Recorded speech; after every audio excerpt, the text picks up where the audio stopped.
자, 이 물건 전형적으로 대지에 신축 중인 건물이 있고 토지만 매각, 건물은 매각 제외인 물건이기 때문에 법정지상권을 따져보는 게 가장 중요하겠습니다. 성립 여부에 따라 입찰 여부와 입찰한다면 사전에 출구 전략을 다르게 따져봐야 되니까요.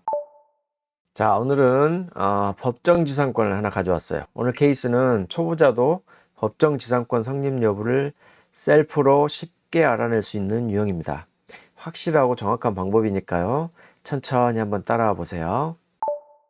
자, 여러분 이거 유료 사이트라고 생각하지 마시고요. 무료로 조회하는 방법을 제가 지난번 영상에서 말씀드렸죠. 자세한 건 여기 위에 링크 한번 다시 보시기로 하시고요. 경기도 시흥시 정왕동 소재하는 대지이고 대지 100평이네요. 자, 토지만 매각하는 사건이에요. 토지만 매각인데 뭔가 제시외 건물들이 보이죠.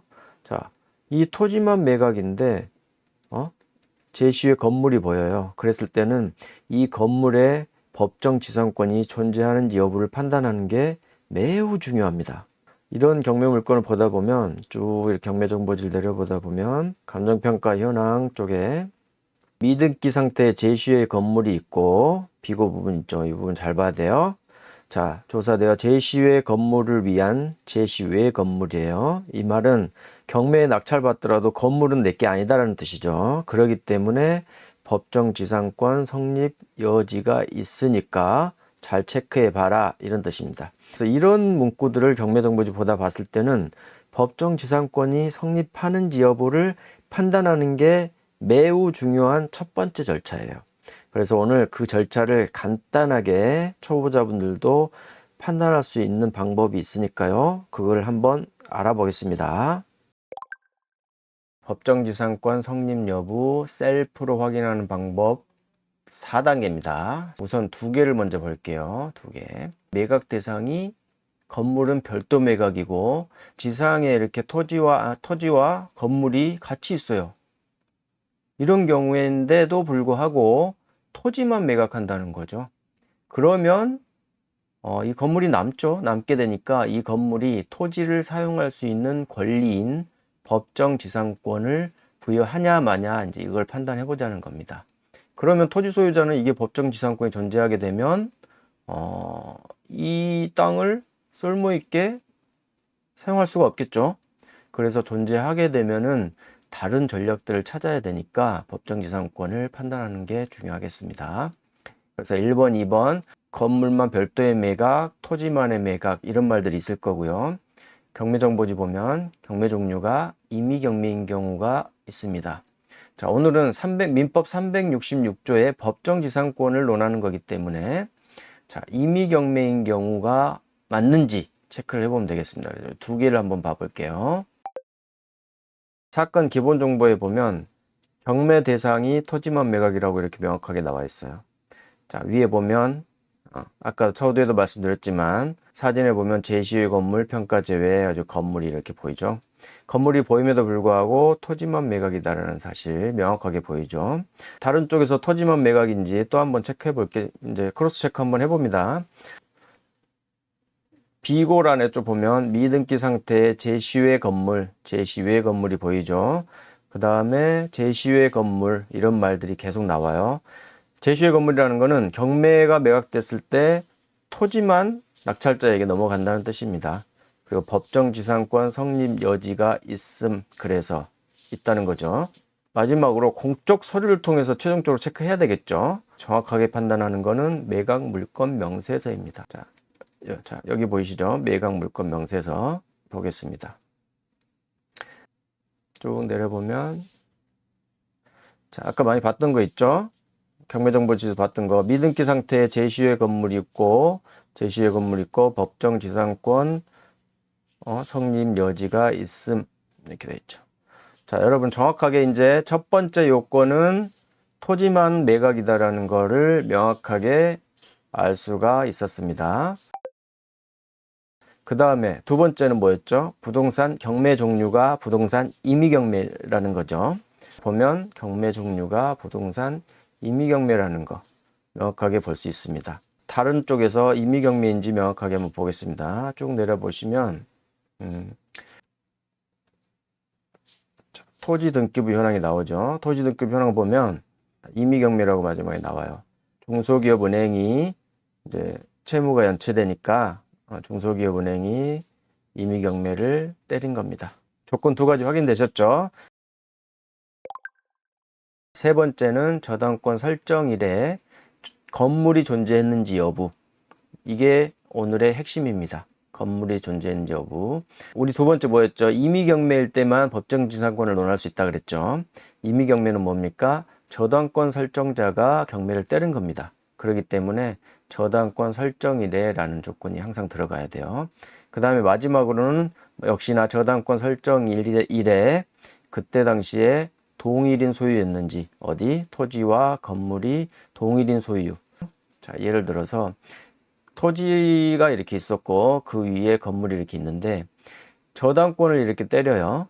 은행이 저당을 잡죠. 이제 토지주가 이제 저당을 잡으면 저당을 잡을 당시에 건물이 있어야 돼요. 건물이 이렇게 존재했어야 되고 동일인 소유여야 된다는 거예요. A라는 사람이 땅을 담보로 해가지고 돈을 빌리면서 빌릴 당시에 이 A 소유의 건물이 이미 존재해 있어야 된다. 그 다음에 경매를 통해서 임의경매를 통해서 저당 잡힌 사람이 저당권을 때렸을 때 임의경매를 통해서 토지가 B 소유로 낙찰자죠. 낙찰자 B 소유로 넘어갔을 때 이 원소유자 A에게 주어지는 이 토지를 사용할 권리가 법정지상권이 되는 겁니다. 3번은 저당권 설정 당시에 건물이 있어야 되고 4번은 저당권 설정 당시에 A와 같은 소유자여야 된다. 법정지상권이 성립하기 위한 세 번째 조건이죠. 뭐였죠? 근저당권 설정 당시에 건물이 존재했느냐 여부 판단하는 겁니다. 그러면 근저당권 설정 당시니까 근저당권 설정 일자가 언제인지 먼저 체크해 보겠습니다. 근저당권 설정 일자를 체크하는 것은 등기부 현황에 있죠. 물론 경배정보지에도 보면 간단하게 이렇게 등기부 현황을 확인할 수 있어요. 토지 등기부 현황을. 그래 보면 2023년 6월 9일에 근저당권을 중소기업은행에서 1억 8천을 설정했네요. 자, 6월 9일이라는 거 잘 기억해 두세요. 이때 당시에 건물이 있었는지 판단하면 되겠습니다. 자, 그러면 더 정확한 거 등기부 현황을 보겠습니다. 자, 등기부 토지. 아까 매각물건 명세서 확인했었고 여기서 다 보시면 돼요. 등기부 토지 체크해 보겠습니다. 등기부 토지 체크하면 갑구 말고 을구에 저당권 관련된 내용이 있죠. 등기부에 보면 을구 근저당권 설정 해가지고 2023년 6월 9일에 근저당권 설정 계약을 했고 채무자 월드랜드 채권 최고액 어쩌고저쩌고 뭐 있죠. 근저당권자 중소기업은행 이렇게 했습니다. 6월 9일에 등기부 등본에서 확인했습니다. 6월 9일에 건물이 존재했는지 프롭테크 툴을 통해서 위성뷰를 통해서 여러 가지 방법으로 한번 체크를 한번 해보겠습니다. 자, 경기도 시흥시 정왕동 2805-3번지. 위성뷰로 보면 자, 현재는 건물이 존재하는 것처럼 보이죠.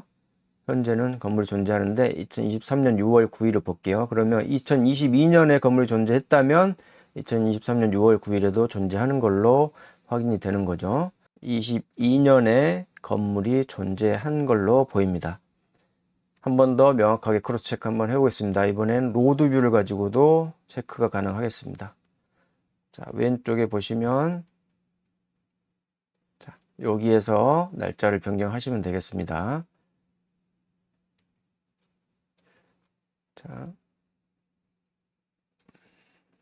분할로 해서 여기가 과거 두 개를 비교해 볼게요. 22년 10월 22년 10월에 자 보이시죠? 자, 22년 10월에 이미 건물이 존재합니다. 그럼 23년 6월 9일 근저당권 설정 당시에도 이 건물이 있었겠죠. 이렇게 판단이 될 것 같아요. 3번 조건 근저당권 설정 당시에 건물이 존재했다라고 판단되겠습니다. 네 번째를 보시면 저당권 설정일에 동일인지 여부를 보겠습니다. 토지 소유자와 건물 소유자가 저당권 설정일에 동일인이었으면 최종 성립하는 겁니다. 자, 토지 소유자는 어디서 볼 수 있죠? 토지 등기부 등본에서 볼 수 있죠. 그 다음에 건물 소유자는 어디서 볼 수 있느냐? 건물 소유자는 현재 이 건물이 보면 미등기 건물이에요. 그래서 건축물 대장상의 소유자는 판단할 수가 없었고요. 감정평가서도 살짝 한번 훑어볼 필요가 있어요. 거기에 그쪽에 보면 나오는 경우가 가끔 있습니다. 그리고 중요한 거는 건축과의 유선상으로 확인하는 방법이 또 있어요. 자, 유선상 확인해 보고 만약에 건물이 있으려면 항상 착공신고를 하거든요. 착공신고를 할 때 그때 건축주가 있죠. 그러면 착공신고 당시에 건축주를 그 건물의 소유자라고 판단하는 겁니다. 그 다음에 그것들의 착공신고 한 다음에 건축주 명의 변경도 쭉 이루어지고 하는데요. 이런 거는 뭐 이제 고급적인 문제들이니까 나중에 또 판단하기로 하고요. 참고적으로만 알아두면 좋겠습니다. 건물 소유자, 첫 번째 토지 소유자는 어디서 확인한다고요? 등기부 등본에서 확인하고, 건물 소유자는 건축물 대장, 건축물이 있으면 건축물 대장의 소유자가 있으면 땡큐고요. 그 다음에 없을 경우에는 건축가에 유선상을 전화하셔가지고 건축 착공신고가 나갔을 거고요. 그 착공신고 당시에 건축주가 누구냐라는 것까지만 판단해 봐도 충분히 동일인 소유인지 여부를 판단하는 데는 무리가 없겠습니다. 자, 실무적으로 한번 판단해 보러 갑니다. 우선 토지의 소유자가 누군지 먼저 판단해 보겠습니다. 그거 보려면 아까 봤던 등기부 등본으로 갑니다. 토지의 소유자가 저당권 설정 당시 아까 2023년 6월 9일이었죠. 여기 근저당권 설정일이 2024년 6월 9일이었는데 2월 9일 당시 토지 소유자가 누구였는지 볼게요. 소유권 보존이 첫 번째 수자원공사에 있다가 이전이 소유자 남상민으로 넘어왔어요. 그 다음에 소유권 이전 별도로 된 게 없죠. 별도 된 거 없이 그래서 2018년 3월 19일에 소유권 이전된 이래로 별도로 변경된 건 없습니다. 그래서 2023년 6월 9일 당시에 소유자는 남상민으로 판단이 됩니다. 소유자 남상민이 토지 소유자였고요. 그 다음에 근저당권 설정 당시에 건축 중이었던 그 건물의 소유자는 누구였냐라고 판단해 보면 되겠습니다. 첫 번째 뭐였죠? 건축물 대장이 있는지 판단해 보자라는 거였는데 한번 뭐 일단 보겠습니다. 건축물 대장이 있는지는 간단하게 알 수가 있죠. 디스코 같은 데다 이렇게 쳐보면 자, 건물 쪽으로 가보면 자, 이렇게 했을 때 자, 건물에 존재하지 않습니다 라고 일단 표시가 되네요. 자, 이렇게 확인을 할 수가 있고요. 또 없다라는 거 판단할 수 있는 방법은 경매정보지 있죠. 이런 곳에 힌트들을 많이 주죠. 미등기 상태, 건물이 없었다는 거죠. 건축물 대장이 없다는 거예요. 이런 것들도 있고요. 그러면 건축물 대장에서 소유자를 확인하면 땡큐인데 건축물 대장이 아직 없으니 소유자 확인하는 건 어려워요. 일단 건축과의 착공신고계를 냈는지 먼저 판단하고 그 착공신고계에 건축주가 누구인지 판단하면 된다 그랬죠. 그렇지만 전화하는 것도 일이니 우선은 선품을 한 번 더 팔아보겠습니다. 감정평가서를 한번 볼게요. 자, 여기 감정평가서. 자, 감정평가서를 한번 훑어보겠습니다. 감정평가서를 보다가 쭉 보면 여러분 감정평가서 볼 때 가장 중요하게 봐야 될 부분은 쭉 내려다 보면 여기 자, 기타 참고사항을 보는 건 매우 중요합니다. 자, 여기 보면 정황동 소지 상에는 기준 시점된 건축물 대장 및 건축 등기사항 정부증명서 미등재 상태 제시외 건물 여기 다 나오네요. 쭉 있고 그 다음에 시행시 주택과의 유선 문의를 먼저 해줬네요. 자, 땡큐죠. 저희가 물어봐야 될 거를 이미 감정평가사들이 다 물어봤습니다.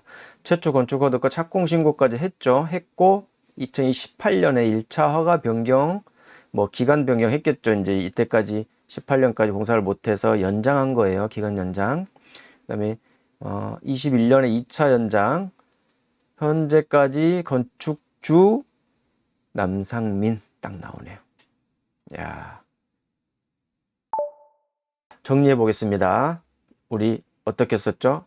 1번 조건 경매 대상이 토지만 매각이다. 건물이 있음에도 불구하고 토지만 매각이니까 자, 건물이 있는데도 불구하고 토지 매각이고 건물까지 같이 매각이면 법정지상권을 애초에 논할 수 없어요. 없는 거예요, 법정지상권은. 그런데 토지만 매각하기 때문에 법정지상권을 체크해 봐야 된다는 것. 그 다음에 두 번째 조건, 경매 종류가 부동산 임의경매여야 뒤에 건저당권을 논할 수가 있다는 것. 강제경매 안 됩니다. 임의경매일 때만 법정지상권을 논할 수 있다. 두 번째 조건 만족됐죠. 그 다음에 세 번째 조건, 저당권 설정 당시에 건물이 있었느냐. 2023년 6월 9일 당시에 카카오톡의 위성뷰나 로드뷰상으로 건물이 존재하는 걸 확인을 했죠. 마지막 저당권 설정 당시에 토지 소유자와 건물 소유자가 동일하냐. 토지 소유자는 등기부등본 통해서 남상민 씨로 확인이 됐고, 그 다음에 건물 소유자는 건축물 대장이 없기 때문에 소유자 확인은 어려웠고, 두 번째 조건으로 감정평가서를 한번 살짝 확인해 봤더니 기타 사항 쪽에 명확하게 토지 소유자와 현재 건축주, 완공되지 않은 건축주가 이름이 동일하다라고 판단까지 딱 조사를 했네요. 그래서 최종적으로 네 가지 조건을 만족해서 본 물건은 법정지상권이 성립하는 물건이니 매우 주의해야 되며, 주의만 하시면 됩니다. 들어가지 못할 이유도 없고요. 나중에 되면 법정지상권이 있을 때와 없을 때의 출구 전략이 다르기 때문에 입찰가 정하는 진입 전략도 분명히 다르게 가면 됩니다. 법정지상권이 성립하는지 여부를 실전에서 확인하는 방법을 직접 보여드리면서 순서대로 따져보았습니다. 실제 알아내는데 얼마나 걸렸죠? 대부분 방법만 알면 1, 2분이면 끝나요. 난이도가 좀 높은 경우도 있지만 그렇지 않다면 5에서 10분이면 파악은 다 되는 듯 합니다. 법정지상권 성립 여부와 무관하게 그에 맞는 별도의 출구 전략들이 있어요. 법정지상권이 존재한다고 내 땅 못 쓴다? 아닙니다. 결국은 토지 소유자가 이기게 되어 있죠. 법정지상권 물건도 저가이지만 낙찰되는 이유는 다 그런 이유에서 나올 거예요. 이런 실전 꿀팁들은 별도 영상에서 또 다뤄보기로 하고요.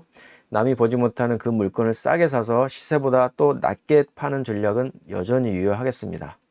본 물건에 대한 문의는 댓글로도 언제든 가능하고요. 다음 영상에서도 주의해야 할 물건, 땅크부크 강프로가 가장 빠르게 전달하겠습니다. 구독과 좋아요 해두시면 누구보다도 빠르게 돈 되는 경매 물건, 잃지 않는 경매 물건 입찰에 도움이 되실 겁니다. 다음 영상에서 뵐게요.